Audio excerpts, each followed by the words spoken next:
സൗഭാഗ്യദായകനായ ചാത്തൻ.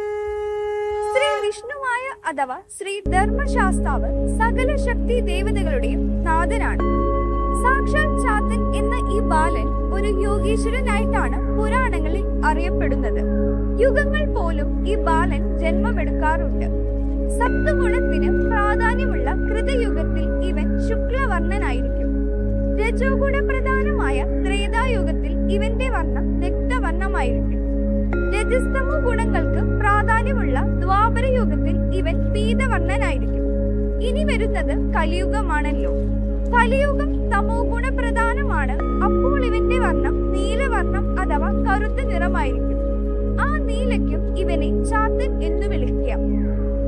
നീലമേഘ ശ്യാമളവർണ്ണനായിട്ടാണല്ലോ സാക്ഷാൽ ചാത്തനിൽ മലയാളികൾ കാണപ്പെടുന്നത്.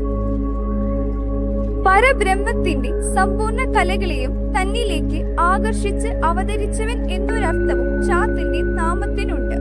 പ്രപഞ്ചഹേതു ഭൂതവും തന്നിൽ ലയിച്ചു കിടന്നിരുന്നതുമായ മായയെ ഇളക്കി മറിച്ച് പ്രക്ഷോഭിക്കുന്നവനാകയാൽ സൃഷ്ടികർത്താവെന്നും പ്രപഞ്ചം മുഴുവൻ തന്നിലേക്ക് ആകർഷണം ചെയ്ത് അഥവാ നശിപ്പിച്ച് രക്ഷിക്കുന്നവനായതിനാൽ സ്ഥിതികർത്താവെന്നും ഒടുവിൽ തന്നാൽ സൃഷ്ടിക്കപ്പെട്ട് രക്ഷിച്ചു പോന്ന പ്രപഞ്ചത്തെ മുഴുവൻ തന്നിലേക്ക് തന്നെ ആകർഷിക്കുന്നതിനാൽ സംഹാരകർത്താവ് എന്നുമുള്ള അർത്ഥങ്ങളും ചാത്തന്റെ നാമത്തിന് യോജിക്കുന്നതാണ്.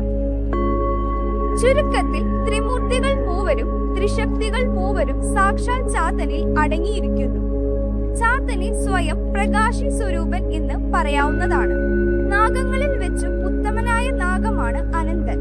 നാഗങ്ങളിൽ അനന്തൻ ശ്രീ വിഷ്ണുമായ തന്നെയാണ്. ഉഗ്രവിഷമുള്ള സർപ്പങ്ങളിൽ വാസുകി ശ്രീ വിഷ്ണുമായ ചാത്തൻ തന്നെയാണ് എന്നതിനർത്ഥം. വിരാട് പുരുഷനായ ചാത്തന്റെ ചൈതന്യം 14 ലോകങ്ങളിലായി സ്ഥാപിച്ചിരിക്കുന്നു. ആ ശരീരത്തിൽ ചാത്തന്റെ തൃപ്പാദങ്ങളിലാണ് മനുഷ്യരുടെ ഭൂമി സ്ഥിതി ചെയ്യുന്നത്.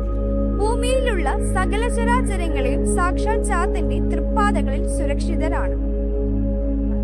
ശാസ്ത എന്ന സംസ്കൃത പദത്തിന്റെ മലയാള തദ്ഭവമാണ് ചാത്തൻ. ഇതിനുദാഹരണമായി സംസ്കൃതത്തിൽ കുക്ഷി ശാസ്ത എന്ന് പറയുന്നത് കുട്ടിച്ചാത്തൻ തന്നെയാണ്. ഭൂതഗണങ്ങളുടെയും ദേവഗണങ്ങളുടെയും ശാസ്താവിനെ പൂജിക്കുമ്പോൾ മറ്റു ദേവതകളെ പൂജിക്കുന്നതിനേക്കാൾ ശക്തിയും അനുഭവവും വർദ്ധിക്കും. ശനിദോഷം മാറാനും ഗ്രഹങ്ങളുടെ പ്രീതി ഉണ്ടായി അഭീഷ്ട ഫലസിദ്ധി ലഭിക്കുവാനും ശ്രീ വിഷ്ണുമായ സേവാ ശാസ്താ ഭജനം കൊണ്ട് സാധിക്കും. എല്ലാ മലയാളം മാസം 1-ാം തീയതിയും ശാസ്താ ക്ഷേത്ര ദർശനം കാലദോഷങ്ങൾ അകറ്റി ദുരിത നിവർത്തി വരുത്തും.